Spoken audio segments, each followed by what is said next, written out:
대통령의 직원 류근일 칼럼. 싸우지 않는 대통령 위에 싸워줄 국민 없다. 윤 정권 유지냐, 붕괴냐, 촛불 정변 재발이냐, 막느냐, 자유민주주의 체제 유지냐, 무너지느냐, 대한민국 존속이냐, 소멸이냐. 싸움의 본질은 내전. 지금 우리 정치, 사회, 언론, 광장에서 벌어지는 싸움의 본질은 무엇인가? 윤석열 정권을 유지할 것인가, 타도할 것인가의 싸움이다. 촛불 정변을 또 할 것인가, 그걸 막을 것인가의 싸움이다. 자유민주주의 체제를 유지할 것인가, 타도할 것인가의 싸움이다. 이 싸움은 1945년 조선이 일제 식민 통치에서 벗어났을 때부터 일관되게 있어 온 싸움이다. 그까짓 MBC가 촉발한 보도의 문제는 계기에 불과하다. 진짜 싸움은 대한민국 존속이냐 소멸이냐의 일대 내전이다. 중간은 없다. 여기서 중간이란 있을 수 없다. 6.25 남침 때 낙동강 다부동 전투에서 국군이냐 북한군이냐 왜 제3 자란 위상이 성립할 수 있었을까? 없었다. 일부 비좌파는 그런데도 중간을 자처하며 대한민국 쪽에 확고히 서질 않았다. 우왕좌왕 좌고우면 하다가 결국은 중간도 아닌 부역으로 생애를 끝냈다. 강제에 의한 것일지라도 북한을 위해 대남 방송을 했으면 그린된 셈 아닌가. 바른미래당 탄핵파와 주류 언론의 부역질. 박근혜 대통령 탄핵 때도 바른미래당 계열과 일부 미디어 메신저들은 좌파도 아니라면서 혁혁한 선도 역을 해주었다. 국회 탄핵 결의는 좌익이 한 것이기 전에 그들 바른미래당 계열이 가표를 던져 공짜로 해준 것이다. 지금도 이들은 좌익과 반좌익이 첨예하게 맞부딪히는 이슈 때마다 반좌익에 확고히 서질 않는다. 그 대신 이준석, 유승민 편을 들어준다.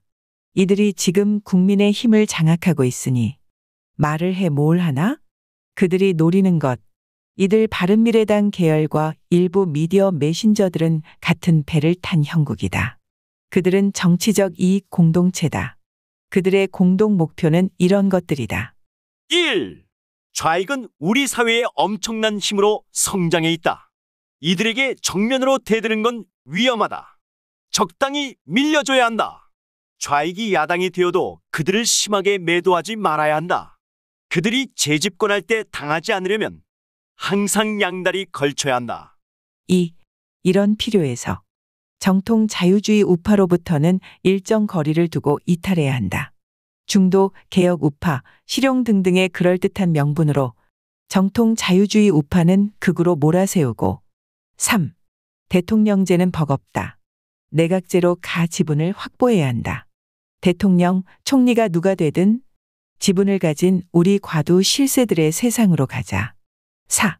박근혜는 우리가 죽였으니 윤석열도 우리 가두리 양식장에 끌어넣어 우리 말 잘 듣는 식물 대통령으로 만들자.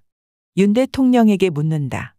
윤석열 대통령은 이런 사이비 우파의 힘과 꼼수에 어떻게 대응하려 하는지. 정권은 한번 얕잡아 베면 계속 밀리는 법이다. 대통령실 사람들은 그런데도 MBC 지세대에 법적 조치할 생각 없다.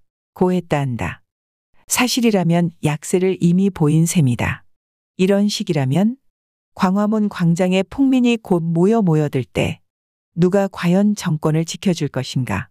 윤석열 대통령에게 직언한다. 좌익 전략 전술가들을 예사로이 보면 안 된다. 그들은 혁명을 만드는 전문가들이다. 도사와 무속인 인형까지 만들어 놓았다고 한다. 선동형이다. 장수가 앞장서야 한다. 이런 판에 대통령이 먼저 싸울 기계와 각오를 보이지 않는 한, 그리고 대통령 주변 사람들이 계속 그렇게 무사한 일로 나가는 한, 자유 시민들과 애국 국민인들 무슨 흥으로 이 정부를 위해 싸워줄 것인가? 싸우지 않는 정부를 위해 싸워줄 국민은 없다. 싸우지 않는 여당을 위해 싸워줄 국민은 더더욱 없다. 싸우지 않는 대통령실 참모들을 위해 싸워줄 국민은 더더욱 없다. 똑똑히 분명히 알아두라. 류근일 뉴데일리 논설고문 전 조선일보 주필 2022년 9월 30일 이호근 방송 구독, 좋아요, 구독 알람 설정은 좋은 방송을 만드는 데 큰 힘이 됩니다. 감사합니다.